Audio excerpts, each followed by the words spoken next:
نحمده ونصلي ونسلم على رسوله النبي الكريم اما بعد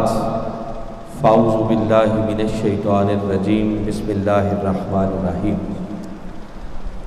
قال الله تبارك وتعالى في القرآن المجيد والسابقون الأولون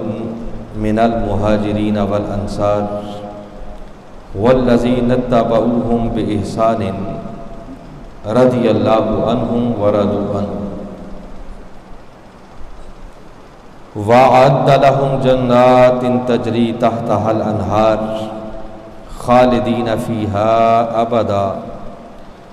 ذلك الفوز العظيم صدق اللہ العظیم۔ معزز حاضرین و سامعین، السلام علیکم ورحمۃ اللہ وبرکاتہ۔ اللہ رب العزت کا لاکھ لاکھ شکر ہے کہ جس نے اپنی توفیق خاص اور حضور نبی اکرم صلی اللہ علیہ وآلہ وسلم کے نالین مبارک کے تصدق سے ہمیں ایک مرتبہ پھر اپنی بارگاہ اقدس میں حاضر ہونے کی توفیق عطا فرمائے۔ دعا ہے کہ اللہ رب العزت ہماری اس حاضری کو قبول فرمائے۔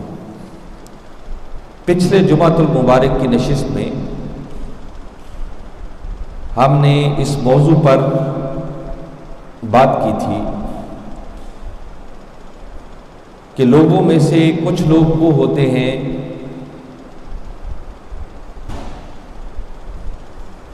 جو ہدایت حاصل کرنے والے ہوتے ہیں،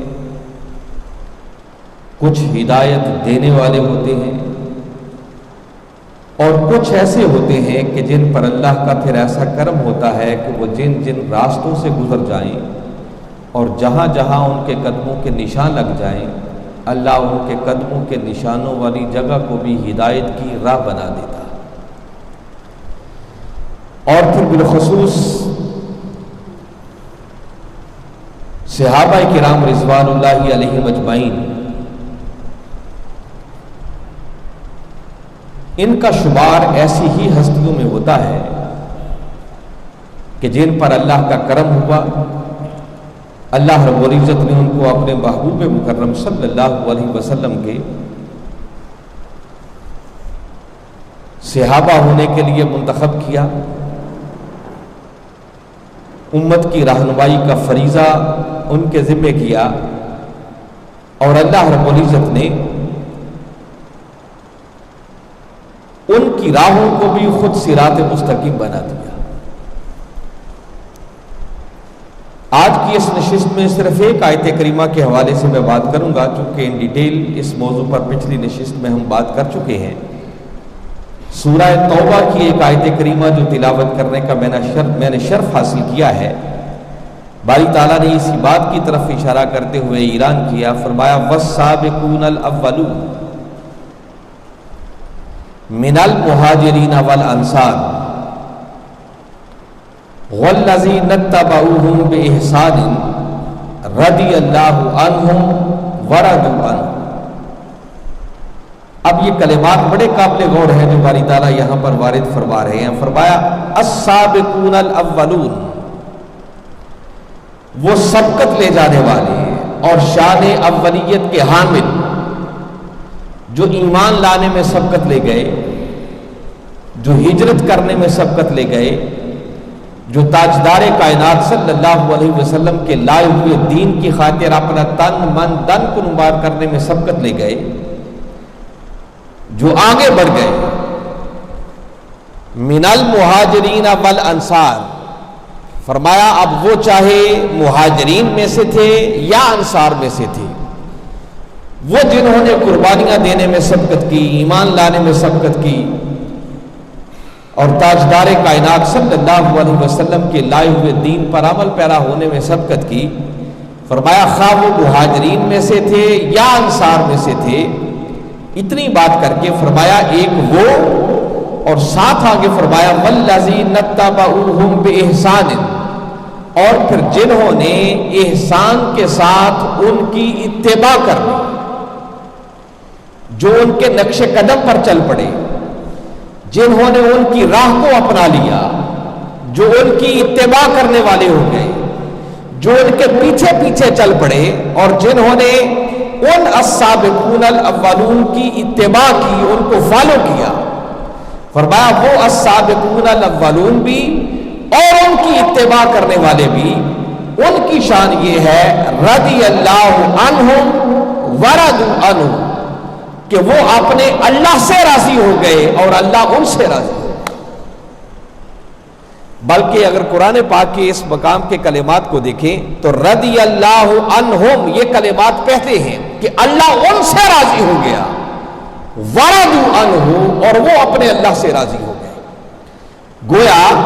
وہ ایسے پیکران اخلاص بن گئے اور ایسے اچھے اعمال کرنے والے بن گئے کہ ان کے اعمال کی وجہ سے اللہ ان سے راضی ہو گیا اور اللہ نے ان سے راضی ہو کر پھر ان کو وہ کچھ عطا کیا، وہ جزا عطا کی کہ پھر وہ اپنے اللہ سے راضی ہو گئے. تو گویا پہلی بات جس کی طرف میں آپ کو متوجہ کرنا چاہ رہا ہوں کہ السابقون الاولون، ان کی تو یہ شان سمجھ میں آ گئی کہ انہوں نے اعمال کیے اور اللہ ان سے راضی ہو گیا. لیکن اگلی یہ جو بات باری تعالیٰ فرما رہے ہیں والذین اتبعوہم بِإِحْسَانٍ، اور پھر جنہوں نے حالت احسان میں ان السابقون الاولون کی اتباع کر لی، جو ان کے نقش قدم پر چل پڑے، جو ان کو فالو کرنے والے ہو گئے، ان کی نسبت بھی قرآن اعلان کر رہا ہے کہ اللہ ان سے بھی راضی ہو گیا اور وہ بھی اپنے اللہ سے راضی ہو گئے. جس کا مطلب یہ ہے کہ یہ السابقون الاولون یہ وہ خوش نصیب ہیں کہ خود تو اللہ نے ان کو مقام عطا کر ہی دیا، مگر اب ان پر ایسا کرم بھی ہوا کہ اب جن راہوں سے وہ گزر گئے اللہ نے ان کی راہوں کو بھی خود صراط مستقیم بنا دیا، ان کی راہوں کو بھی خود ہدایت کی راہیں بنا دیا. اسی لیے تو فرمایا کہ اب جو ان کی اتباع کریں گے، اور اب یہ قیامت تک کے لیے دروازہ کھلا ہے. فرمایا قیامت تک آنے والے میرے محبوب کے امتی جو بھی ان السابقون الاولون کی اتباع کرتے رہیں گے. اور یاد رکھیں یہاں لفظ اتباع کا استعمال ہوا ہے، یہ دونوں لفظ بڑے خاص ہیں. اطاعت کی بات نہیں ہے، اتباع کا لفظ ہے. اور اطاعت اور اتباع میں ایک موٹا سا فرق آپ کو بتا دوں کہ اطاعت بغیر محبت کے بھی ہو سکتی ہے، یعنی محبت کے ساتھ بھی ہو سکتی ہے اور محبت کے بغیر بھی ہو سکتی ہے. اطاعت کا معنی ہے کسی کے حکم کی تعمیل کرنا، کہ کوئی آپ کو کوئی آرڈر دے، کوئی حکم دے، اگر آپ اس کے حکم کو بجا لائیں، اس کے حکم کی تعمیل کریں، اس کے حکم پر عمل پیرا ہو جائیں تو یہ اس کی اطاعت ہے. اب جب آپ کسی کا حکم مانتے ہیں تو اس کی کئی ایک وجوہات ہو سکتی ہیں. ممکن ہے اس کا حکم ہی ایسا ہے کہ جس کی اطاعت کیے بغیر چارہ ہی نہیں ہے. یہ بھی پاسبل ہے کہ آپ کسی کی اطاعت اس کے ڈر اور خوف کی وجہ سے کر رہے ہو. یہ بھی ممکن ہے کہ آپ کسی کے حکم کی اطاعت اس سے محبت کی وجہ سے کر رہے ہو. یہ بھی پاسبل ہے کہ آپ کسی کا حکم مانیں اور مان اس لیے رہے ہو کہ اس میں آپ کا کوئی ذاتی مفاد ہو، کوئی لالچ آپ کو نظر آ رہا ہو. اس کی کئی ایک وجوہات ہو سکتی ہیں. اطاعت محبت کے ساتھ بھی ہو سکتی ہے، محبت کے بغیر بھی ہو سکتی ہے، مگر اتباع اس کا محبت کے بغیر کنسپٹ ہی کوئی نہیں ہے، اس کی صورت ہی اور کوئی نہیں ہے. یہ محبت کے بغیر نہیں ہو سکتی. اللہ رب العزت نے قرآن پاک کے اندر اپنے محبوب مکرم صلی اللہ علیہ وسلم کی بھی ایک جگہ پر اتباع کرنے کا حکم دیا اور فرمایا کل ان کنتم تحبون اللہ فاتبعونی یحببکم اللہ. فرمایا محبوب اپنی میٹھی میٹھی زبان سے انہیں بتا دو کہ لوگوں اگر اللہ سے محبت کرنا چاہتے ہو تو آؤ پہلے مجھ مصطفیٰ کی اتباع کرو. یہاں اطاعت کا حکم نہیں ہے، اتباع کا حکم ہے. اور جیسے میں نے بتایا کہ اتباع بغیر محبت کے نہیں ہو سکتی. عبداللہ بن عمر رضی اللہ تعالیٰ عنہ کو ایک دن کسی نے دیکھا ایک جگہ پر اونٹنی کو گھما رہے تھے، گھماتے جا رہے تھے. دیکھنے والے نے دیکھ کر پوچھا کہ عبداللہ وجہ بھی کوئی نظر نہیں آ رہی، کوئی سبب بھی نظر نہیں آ رہا، کیوں اونٹنی کو گھما رہے ہو؟ جواب دیتے ہیں کہ وجہ میں نہیں جانتا، بس میں نے تو ایک دن کملی والے آقا کو دیکھا تھا، وہ یہاں اونٹنی کو گھما رہے تھے، میں تو یار کی اس ادا کو پورا کر رہا۔ اسے اتباع کہا جاتا ہے۔ اور یہ عمل خالی محبت سے بھی نہیں، یہ تو کوئی عشق اور دیوانگی کا حامل شخص ہی ایسا عمل کر سکتا ہے۔ جب تک اس درجے کی محبت نہ ہو تب تک اتباع کا حق ادا نہیں ہوتا۔ تو باری تعالیٰ نے یہاں پر السابقون الاولون کی اطاعت نہیں بلکہ ان کی اتباع کی بات کی ہے۔ فرمایا والذین اتبعوہم، اور جنہوں نے ان السابقون الاولون کی اتباع کی، ان کے نقش قدم پر چل پڑے، ان کے قدموں کے نشانوں کو فالو کرنا شروع کر دیا، اور ساتھ آگے ایک لفظ اور بڑھا دیا بِإِحْسَانٍ، حالت احسان میں۔ میں سادہ لفظوں میں اگر اس کا مفہوم بیان کرنا چاہوں تو دیکھیے، ایک ہوتا ہے عدل اور ایک ہوتا ہے احسان۔ جتنا کسی کا حق بنتا ہو اگر حق کے برابر دیا جائے تو اسے عدل کہتے ہیں، اور عدل احسان میں تب بنتا ہے جب کسی کو اس کے حق سے بڑھ کر دیا جائے۔ اب اس کا بالکل سادہ لفظوں میں معنی یہ کرنا چاہوں تو اس کا معنی یہاں پر یہ بنتا ہے، یہ جو باری تعالیٰ فرما رہے ہیں کہ جنہوں نے حالت احسان میں ان السابقون الاولون کی اتباع کر لی، مطلب یہ ہے کہ جنہوں نے ان کی ایسی اتباع کی کہ پھر اتباع کرنے کا حق ادا کر دیا، ان کی محبت میں، ان کے عشق میں فنا ہو کر پھر ان کے قدموں کے نشانوں کو جنہوں نے اپنا کعبہ بنا لیا، پھر ان پر تنقید کا نہ سوچیں، ان کی ذات میں نقص نہ نکالے کہ یہ عمل کیا تو کیوں کیا، نہیں، پھر آنکھیں بند کر کے جو ان کے پیچھے چل پڑے، جنہوں نے صحیح معنوں میں اتباع کا حق ادا کر دیا، فرمایا ان کی شان یہ ہے رضی اللہ عنہم ورضوا عنہ، کہ اللہ ان سے راضی ہو گیا اور وہ اپنے اللہ سے راضی ہو گیا۔ تو حاضرین مکرم ذرا ایک لمحے کے لیے سوچیں، ارے جن ہستیوں کی اتباع کرنے کی وجہ سے اللہ کی رضا میسر آتی ہو تو چشم تصور میں لائیں ان ہستیوں کا اپنا مقام اللہ کی بارگاہ میں کتنا بلند ہوگا۔ اور ان السابقون الاولون سے مراد کون ہے؟ ان سے کون سیدنا صدیق اکبر رضی اللہ تعالیٰ عنہ کو نکال سکتا ہے؟ عمر فاروق رضی اللہ تعالیٰ عنہ کو کون السابقون الاولون سے نکال سکتا ہے؟ السابقون الاولون کا مصداق پھر سیدنا عثمان غنی رضی اللہ تعالیٰ عنہ ہے، مولا کائنات علی شیر خدا رضی اللہ تعالیٰ عنہ ہے، سیدنا سلمان فارسی ہیں، بلال حبشی رضی اللہ تعالیٰ عنہ ہے۔ یہ وہ اکابر صحابہ ہیں جن کا شمار السابقون الاولون میں ہوتا۔ تو باری تعالیٰ نے ان کی اتباع کرنے والوں کے لیے بھی خوشخبری اور نوید سنائی کہ جو میرے ان غلاموں کی اتباع کرنے والے بن جائیں، میں خدا ان سے بھی راضی ہو جاتا ہوں، اور پھر ان کو وہ انعام، وہ اکرام اور وہ اپنی بارگاہ سے جزا عطا کرتا ہوں کہ پھر وہ مجھ سے بھی راضی ہو جاتے ہیں۔ اور یہاں تک بات ختم نہیں کی بلکہ اسی آیت کریمہ میں آگے پھر فرمایا وَأَعَدَّ لَهُمْ جَنَّاتٍ تَجْرِي تَحْتَهَا الْأَنْهَارُ، وہ جو ان السابقون الاولون کی اتباع کرنے والے ہو جاتے ہیں، فرمایا اللہ ان سے راضی بھی ہو جاتا ہے، اور پھر اللہ نے ان کے لیے جنتیں، باغات تیار کر رکھے جن کے نیچے نہریں رواں ہوگی، خالدین فیہا ابدا، اور پھر وہ ہمیشہ ہمیشہ ان جنتوں اور باغات میں رہیں گے۔ میں پھر اسی بات کی طرف متوجہ کر رہا ہوں کہ بھئی جن کے نقش قدم پر چلنے کی وجہ سے جنتوں کا حقدار انسان بن جائے تو سوچیں جن کے نقش قدم پر چلنے کی وجہ سے جنتیں مل رہی ہوں تو ان کا اپنا مقام و مرتبہ اللہ کی بارگاہ میں کتنا بلند ہوگا۔ اور پھر اگلی بات کی، فرمایا ذالک الفوز العظیم، یہ جنتوں کا مل جانا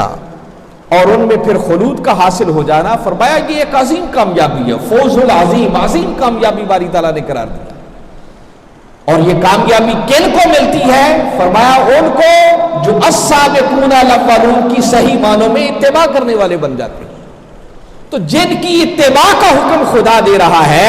یقیناً وہ ایسی ہستیاں ہیں کہ جن کو پھر اللہ کی بارگاہ سے وہ حفاظت مل جاتی ہے، وہ حفاظت وہ یہ سر آتی ہے کہ کبھی گمراہی کی طرف ان کا قدم اٹھ نہیں سکتا، کبھی نافرمانی کی طرف ان کا قدم اٹھ نہیں سکتا، اللہ اور اس کے رسول کی نافرمانی کی طرف کبھی وہ جا ہی نہیں سکتے، چونکہ اللہ ان کو اپنی حفاظت میں دے دیتا ہے اور ان کو محفوظیت کا درجہ عطا کر دیا جاتا ہے۔ ایسی ہی ہستیوں میں سیدنا عثمان غنی رضی اللہ تعالیٰ عنہ بھی ہیں۔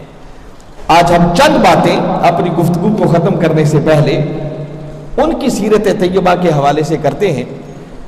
قرآن پاک کے اندر بھی جیسے میں نے ذکر کیا کہ اس آیت کا مصداق بھی خود سیدنا عثمان غنی رضی اللہ تعالیٰ عنہ ہے۔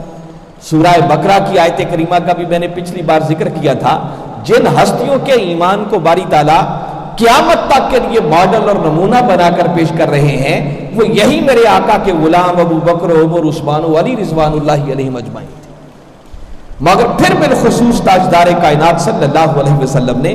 سیدنا عثمان غنی رضی اللہ تعالیٰ عنہ کے کچھ فضائل اپنی زبان مبارک سے بھی اعلان فرمائے۔ میرے آقا صلی اللہ علیہ وسلم نے ایک مقام اور ایک موقع پر ارشاد فرمایا، وَلِكُلِّ نَبِيٍّ رَفِيقٌ، فرمایا ہر نبی کے لیے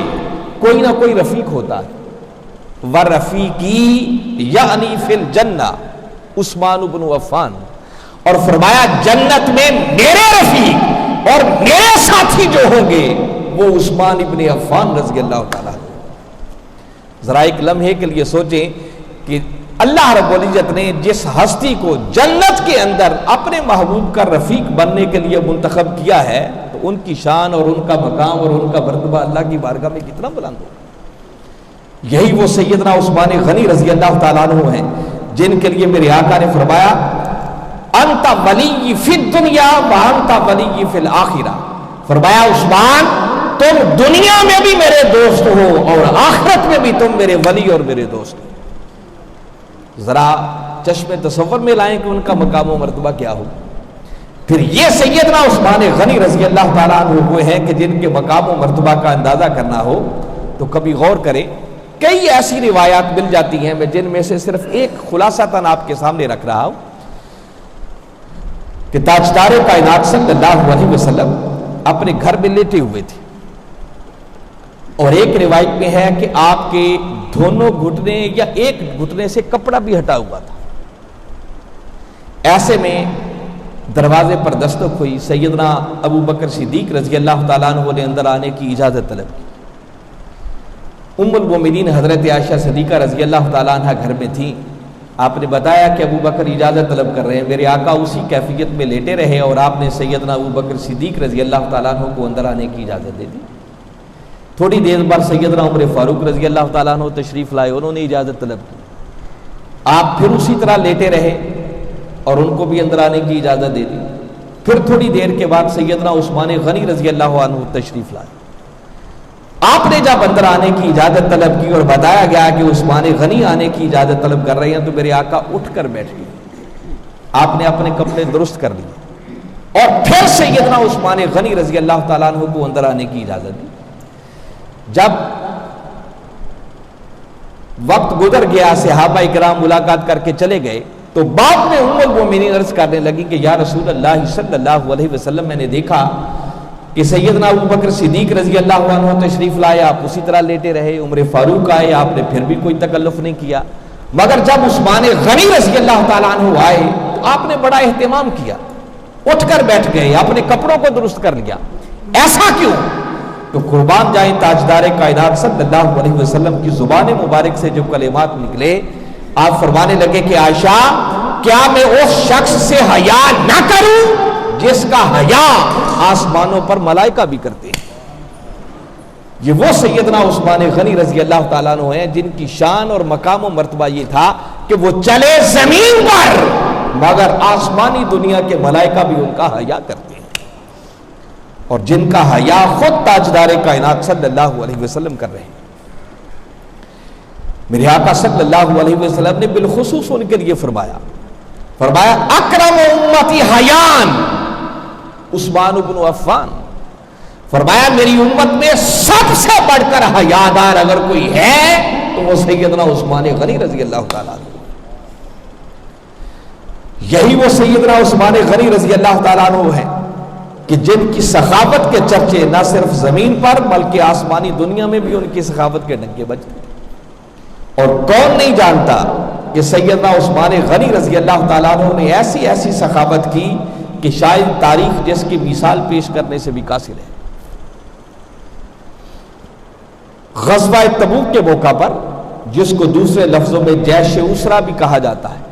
اس وقت حالات بڑے تنگی کے تھے،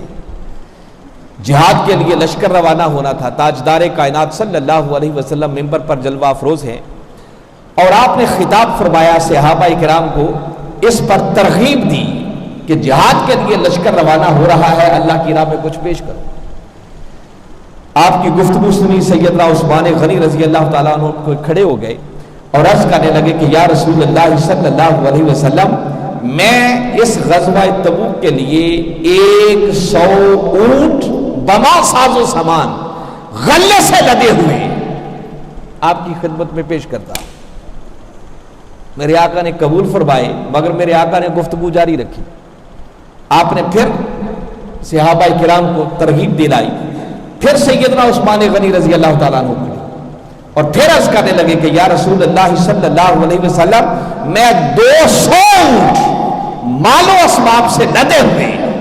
غزوہ تبوک کے لیے آپ کی خدمت میں پیش کرتا ہوں. میرے آقا نے بخوشی وہ بھی قبول کیے. پھر آپ نے گفتگو فرمائی. پھر سیدنا عثمان غنی رضی اللہ تعالیٰ عنہ کھڑے ہو گئے اور عرض کرنے لگے کہ آقا، آپ میں 300 اونٹ غلے سے لدے ہوئے مال و اسباب آپ کی خدمت میں پیش کرتا ہوں. میرے آقا نے قبول فرمائے اور جب ممبر سے نیچے اترے تو ممبر سے نیچے اتر کر آپ نے اللہ کی بارگاہ میں ہاتھ اٹھائے اور ایک روایت میں ہے اس کے الفاظ دعا کے آپ کے یہ تھے کہ مولا،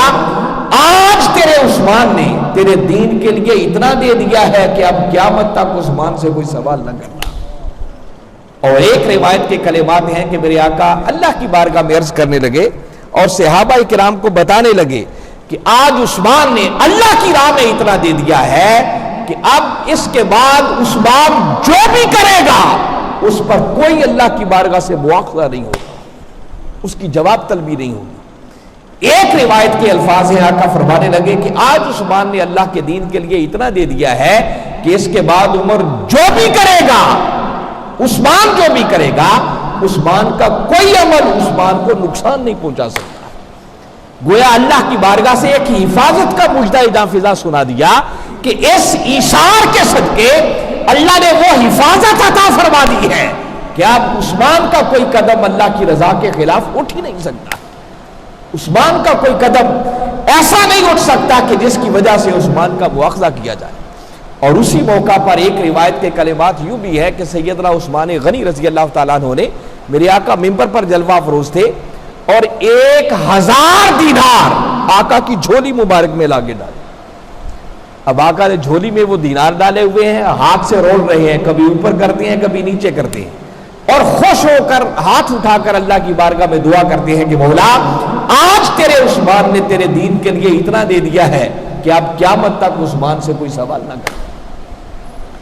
یہی وہ عثمان غنی رضی اللہ تعالیٰ عنہ ہیں جنہوں نے مہنگے داموں مسجد نبوی کے لیے زمین خرید کر وقف کی تھی. یہی وہ سیدنا عثمان غنی رضی اللہ تعالیٰ عنہ ہیں جنہوں نے بیر روما، جب میٹھے پانی کا کوئی اور کنواں نہیں تھا، ایک ہی کنواں تھا جو ایک یہودی کے تصرف میں تھا اور بڑے مہنگے داموں وہ پانی فروخت کیا کرتا تھا. تاجدار کائنات صلی اللہ علیہ وسلم نے اعلان فرمایا کہ کون ہے جو اس میٹھے پانی کے کنویں کو خرید کر مسلمانوں کے لیے وقف کرے گا، تو فرمایا میں محمد صلی اللہ علیہ وسلم اسے جنت کی بشارت عطا کرتا. وہ خوش نصیب بھی سیدنا عثمان غنی رضی اللہ تعالیٰ عنہ تھے جن کو اللہ نے توفیق بخشی اور انہوں نے اس یہودی سے وہ کنواں خرید کر مسلمانوں کے لیے وقف کر دیا. پھر یہی وہ سیدنا عثمان غنی رضی اللہ تعالیٰ عنہ ہیں کہ جن کی تاجدار کائنات صلی اللہ علیہ وسلم کے ساتھ محبت، عقیدت اور والہانہ تعلق جو تھا اس کا عالم یہ تھا کہ آپ کبھی غور کریں، میں کئی نشستوں میں اس بات پر روشنی ڈال چکا ہوں کہ ایمان نام ہی کملی والے آقا کی محبت، عشق اور ادب میں فنا ہو جانے کا. اور ذرا ایک لمحے کے لیے سوچیں کہ جن ہستیوں نے خود تاجدار کائنات صلی اللہ علیہ وسلم کے ودھا مکھڑے کو تکا ہوگا، ان کی صحبت میں بیٹھے ہوں گے، ان کی باتیں سنی ہوں گی، ان کے معجزات کو تکا ہوگا، تو ذرا سوچیں ان کی محبت اور وارفتگی کا عالم کیا ہوگا. میں ایک ہی ایمان افروز واقعہ سنا رہا ہوں. صلح حدیبیہ کے وقت جب حدیبیہ کے مقام پر کوئی 1500 کے لگ بھگ صحابہ کرام رضوان اللہ علیہم اجمعین کے ساتھ میرے آقا نے پڑاؤ کیا اور سیدنا عثمان غنی رضی اللہ تعالیٰ عنہ کو اپنا سفیر بنا کر کفار مکہ کی طرف بھیجا۔ یہ ایک الگ سا عادت ہے کہ سیدنا عثمان غنی رضی اللہ تعالیٰ عنہ کو تاجدار کائنات صلی اللہ علیہ وسلم نے اپنی سفارت کے لیے منتخب کیا۔ فرمایا عثمان جاؤ مکہ کے کافروں سے بات کرو کہ ہم مکہ میں آ رہے ہیں، وہ ہمیں آنے کی اجازت دیتے ہیں یا نہیں دیتے۔ سیدنا عثمان غنی رضی اللہ تعالیٰ عنہ گئے، کفار مکہ سے بات ہوئی اور مکہ کے کافروں نے صاف انکار کر دیا کہ عثمان اس سال بھی تمہارے نبی کو اور تم لوگوں کو مکہ میں داخلے کی اجازت نہیں دیں گے۔ یہ جواب سن کر جیسے ہی آپ واپس پلٹنے لگے تو وہ مکہ کے کافر عثمان کے لیے غیر نہیں تھے۔ عثمان وہیں پیدا ہوئے تھے، پلے بڑے تھے، جوان ہوئے تھے، اور ممکن ہے کئی ان میں عثمان کے رشتہ دار بھی ہوں جو ابھی تک ایمان نہیں لائے تھے۔ تو وہ آواز دے کے کہنے لگے کہ عثمان تمہارے نبی کو تو اجازت نہیں ہے، مگر تم آئے کھڑے ہو، کعبہ تمہاری نظروں کے سامنے ہے، 6 سال بیت گئے ہیں، تم لوگوں نے کبھی کعبہ کا طواف نہیں کیا، تم اگر اللہ کے گھر کا طواف کرنا چاہو تو تمہیں اجازت ہے، جاؤ تم کر۔ قربان جائے سیدنا عثمان غنی رضی اللہ تعالیٰ عنہ کے جواب پر پلٹ کر فرمانے لگے کہ کافرو، اس کعبہ کے ساتھ ہمارا تعلق ہی کیا ہے؟ اس کعبہ کو کون جانتا تھا؟ جس آقا نے اس کعبہ کی اہمیت بتائی، اس کعبہ کے ساتھ جوڑا، انہیں تو تم آ جانے کی اجازت نہ دو اور خالی مجھے کہو کہ میں طواف کر لوں۔ فرمایا عثمان طواف نہیں کرے گا، عثمان طواف تب کرے گا جب یار آگے آگے ہوگا اور عثمان پیچھے پیچھے۔ جو باقاعدہ حدیث مبارکہ کے کلمات ہیں عثمان غنی رضی اللہ تعالیٰ عنہ عرض کرنے فرمانے لگے ان کافروں کو، واللہ ما اطوف بہی حتی یطوف بہی رسول اللہ صلی اللہ علیہ وسلم، فرمانے لگے اللہ کی عزت کی قسم عثمان اس وقت تک طواف نہیں کرے گا جب تک کہ پہلے اس گھر کا طواف کملی والے آقا صلی اللہ علیہ وسلم نہیں کر لیتے۔ حالانکہ آپ کبھی غور کریں کہ میرے آقا صلی اللہ علیہ وسلم نے چلتے ہوئے کوئی عثمان کو منع نہیں کیا تھا کہ عثمان اگر وہ مجھے اجازت نہ دیں تو تم بھی طواف نہ کرنا۔ اللہ کے گھر کا طواف کرنا عبادت ہے، مگر یہ کملی والے آقا صلی اللہ علیہ وسلم کے ساتھ ان کی محبت، ان کے عشق اور ان کی وارفتگی کا عالم تھا کہ کملی والے آقا کے بغیر انہوں نے طواف جیسی عبادت کو بھی مسترد کر دیا۔ اور ایک ہی بات سمجھائی کہ عبادتیں وہی قبول ہے جن عبادتوں کے اندر نسبت محمد مصطفیٰ اور ادب مصطفیٰ صلی اللہ علیہ وسلم کو ملحوظ خاطر رکھا جائے۔ اگر آج ہم بھی کامیابی چاہتے ہیں اور دنیا اور آخرت میں سرخرو ہونا چاہتے ہیں تو قرآن پاک کی یہی آیت کریمہ میں دوبارہ پڑھ رہا ہوں، فرمایا السابقون الاولون من المہاجرین والانصار، وہ ایمان میں سبقت لے جانے والے، وہ ہجرت میں سبقت لے جانے والے، وہ اللہ کی راہ میں قربانیاں دینے میں سبقت لے جانے والے، وہ ابو بکر و عمر، وہ عثمان و علی رضوان اللہ علیہم اجمعین، فرمایا وہ، اور آگے فرمایا والذین اتبعوہم بإحسان، اور اب قیامت تک جو حالت احسان میں میرے مصطفیٰ کے ان غلاموں کی اتباع کریں گے، جو ان کے نقش قدم پر چلیں گے، جو ان سے محبت اور عشق والا تعلق قائم کر لیں گے، ان کے قدموں کے نشانوں کو فالو کرنا شروع کر دیں گے، فرمایا رضی اللہ عنہم، میں خدا ان سے راضی ہو جاؤں گا اور پھر راضی ہو کر انہیں وہ کچھ عطا کروں گا ورضوا عنہم، کہ وہ بھی اپنے اللہ سے راضی ہوں۔ جس کا مطلب کہ اگر ہم بھی اللہ کی رضا کے متلاشی ہیں تو قرآن کی یہ آیت کریمہ بتا رہی ہے کہ اللہ کی رضا کو حاصل کرنے کا ایک طریقہ یہ ہے کہ کملی والے آقا کے غلاموں کے قدموں کے نشانوں کو فالو کیا جائے، ان کی اتباع کی جائے، ان کی غلامی کا پٹا اپنے گلے میں ڈالا جائے۔ جن خوش نصیبوں کو میرے کملی والے آقا صلی اللہ علیہ وسلم کے ان غلاموں کے قدموں سے نسبت ہو گئی، سمجھو وہ دنیا میں بھی سنور گئے اور آخرت میں بھی سنور گئے۔ اللہ کی بارگاہ میں دعا ہے کہ باری تعالیٰ ہمیں ان چیزوں کو سمجھ کر ان پر ایمان لاتے ہوئے ان اونچی ہستیوں کے قدموں کے ساتھ نسبت سگانہ قائم کر کے اپنی دنیا اور آخرت کو سنوارنے کی توفیق عطا فرمائے۔ وما علینا الا البلاغ۔